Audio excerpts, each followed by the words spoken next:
Everybody says the same thing: live in the end, believe it's already done.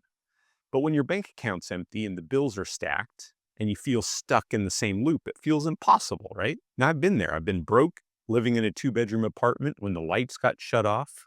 And I told my daughter it was a camp out. But the truth was we just couldn't pay the bill. And I know how frustrating it is to hear just live in the end when your reality is screaming in the opposite direction.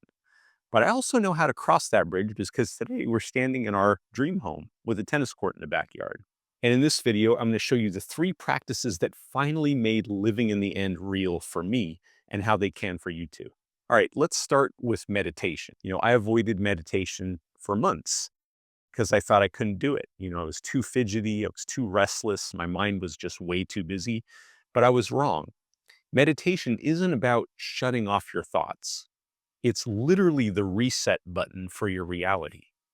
It's how you step out of the old version of you and start broadcasting the frequency of the new version of you. And really, there's 3 main things that I want you to remember. Number 1, you can drop into meditation instantly. And I learned this from R.J. Spina, who healed himself of some pretty crazy diseases. He said, pretend you just arrived on this planet with no past and no future. And in that moment, your mind goes blank. That one shift drops you in immediately. The baggage is gone. Tomorrow doesn't exist. There's only now. And I used this constantly back when we were broke. Even 30 seconds of that reset started to crack the old story. The second thing I want you to remember is the best time to meditate is first thing in the morning. Now, here's the mistake that I used to make. I'd wake up, I'd turn off my phone alarm, and I'd proceed to go straight to the texts, the emails, Facebook, and then YouTube. And before you knew it, my nervous system was completely hijacked. So trying to meditate after all of that was damn near impossible. So now what I do is I get up, I drink some water, a little bit of coffee if I'm sleepy, and then I meditate before the phone, before the outside world, because right when you wake up, your brain's in that sweet sort of in-between zone when your subconscious mind, which runs 95% of your life, is wide open. And that's the perfect time to install the version of you that you want to live as. Now, the third thing I want you to remember is to open your focus. Now, what in the hell does that mean? Well, let me show you. Right now, just close your eyes, as long as you're not driving. Stick out your finger, not the middle one, and just sense the tip of that finger. Now that's narrow focus. Now I want you to sense the space around your finger, about an inch all around it. Now, did you notice the difference? That right there is open focus. You can open your eyes now. That's open focus. And when you expand like that, your brain shifts gears. It moves into states where your subconscious actually listens. That's how Jing, my friend and client, manifested her dream coffee shop and a $4,000 gig. She wasn't blissed out of her mind. She was actually a little bit stressed. But she had practiced so that when the opportunity showed up, she was tuned to the frequency of receiving. So the bottom line is meditation isn't about escaping life. It's about creating it. All right, now step 2 is to reset your subconscious mind, which is the story running your life. The thing is, anytime you feel a negative emotion, it's because there's a hidden belief in the background. Think of it like a bad code crashing your operating system. And there's 3 things to remember here. Number 1, negative emotions always come from a belief. And beliefs dictate how you think, and what you think dictates how you feel. So emotions don't exist in a vacuum. And the good news is that you can discover that belief with one question. And with almost all of my private clients, at the bottom of the swamp is some version of unworthiness. All right, let me show you this. So back in that 2-bedroom apartment, when the lights had just been shut off in the middle of Monopoly, what crushed me wasn't the bill. It was the story. I was telling myself that I was failing as a dad, that I'll never get out of this. I'm not enough. That was the real pain. So here's the magic question.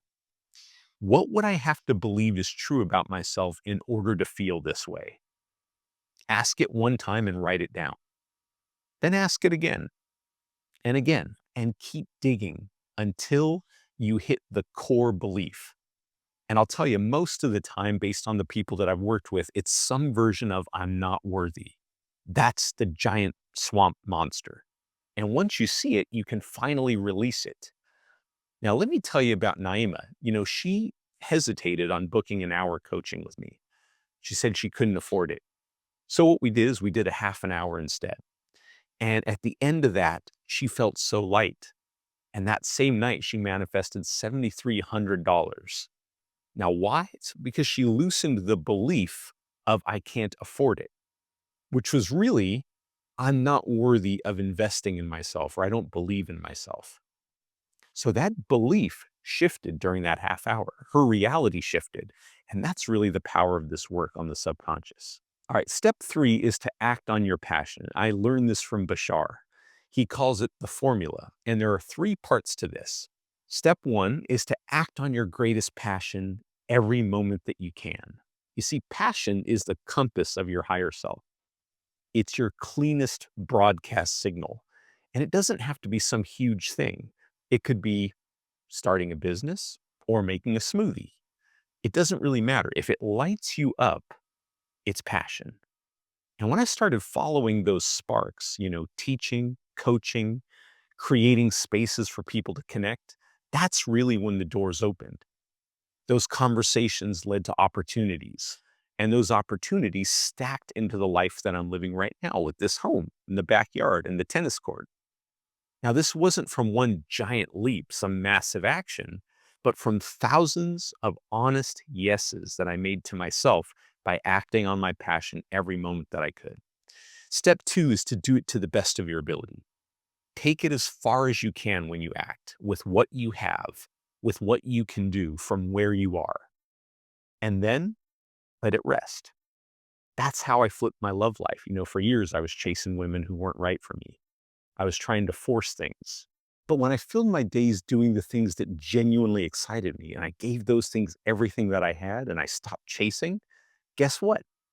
My soulmate showed up naturally. It's a Craigslist tennis ad because passion has its own gravity. Now, 3 is do it with absolutely no insistence on the outcome. This is where everyone trips up, including me. They follow their passion, then they choke it with expectation. You know, this has to pay the rent by Friday. This video's got to blow up. That's not passion anymore. That's desperation. That's separation. When we first moved into this dream home, our mortgage doubled overnight. And there were moments of complete and sheer panic. Holy bleep, how are we going to pull this off? But instead of strangling the outcome, we just kept showing up. We were meditating. We were acting on our passion. We were exploring our subconscious beliefs. We were giving our best and then letting it all go. And little by little, clients came, opportunities came, the money came. Because when you act on your passion and you do it to the best of your ability and release the outcome, life will always support you in ways that you could never plan. So here's the takeaway. Meditation resets your reality. The subconscious reset reveals and removes the story, and acting on your passion tunes you to your core frequency. You put those together and you're not trying to live in the end anymore. You're doing it. Even when the outside doesn't match it, even when the bills are stacked, and even when other people don't get it. So reality doesn't start out there, it starts here. It's in your state, in your story, in your signal. You change that, the mirror has no choice but to change too. So if this resonated with you, hit the like button. It really helps me out. And subscribe if you want more deep dives like this. And if you want to go deeper into the belief work, grab my free Subconscious Reset PDF, links below. And hey, if you know someone struggling with manifestation, share this video with them. Because when more of us tune into these states, we all rise up together. And don't stop here. Watch this next video, The Science of Manifestation. It's the perfect follow-up. Remember, if you're not waiting for life to change. You're the signal, and life is just the mirror. All right, I'll see you in the next one.